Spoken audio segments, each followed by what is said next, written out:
જોઈ રહ્યા છો સિટી રિપોર્ટ રાજકોટ, સંજય નંદેસરિયા હળવદ સાથે વાત છે કે સરકારી હોસ્પિટલની અંદર અત્યારે ભયંકર આગ ફાટી નીકળી ગઈ, એવી રીતે બાળકોમાં અસંખ્ય રોગ ફાટી નીકળ્યા છે। ત્યારે ચાંદીપુરા નામનો જે કેસ આજે હળવદ તાલુકા એટલે કે આપણા શહેરમાં ના આવે એના માટે શું પગલાં લેવા જોઈએ, એના માટે આપણે સરકારી હોસ્પિટલના ડૉક્ટર જે બાળકોના ડૉક્ટર છે એમની સાથે આપણે મળવું છે અને સાહેબ શું કહે છે અને શું સાવચેતી રાખવાની છે, શું પગલાં લેવાના છે એના વિશે આપણે વાત કરીશું ડૉક્ટર સાહેબ જોડે।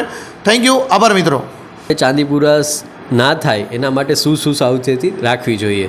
આપણે જો નાનું બાળક હોય 0 થી 14 વર્ષનું, તો બાળકને જ્યારે ગમે ત્યારે બહુ વધારે તાપમાનવાળો તાવ આવે, તીવ્રતા 104 105 ડિગ્રીનો તાવ આવતો હોય, ઝાડા ઉલટી થતા હોય, બાળકને વધારે કોઈ ખેંચ આવી ગઈ હોય, તો આપણે જે બાળક નાનું કોઈ સરકારી દવાખાનું હોય આપણે ત્યાં દેખાડવું ડૉક્ટરને, અને એ ના થાય આપણે એના માટે શું પગલાં લેવા જોઈએ? તો બાળકને જો આખી બાઈના કપડાં પહેરાવાના હોય, બાળકને આજુબાજુમાં જ્યાં મચ્છરિયા થતા હોય ત્યાં ખાબોચિયા પાણી ના ભરાય એના માટે સરખી પાણી ખાલી કરવાનું, જ્યાં ધૂળ ભરી દેવાની એના પર, એવું બધું કરવું જોઈએ। અને જે મોસ્કીટો નેટ્સ આવે એમાં સુવડાવવાનું બાળકને, મોસ્કીટો રિપ્લન્ટ્સ આવે એના યુઝ કરવાના।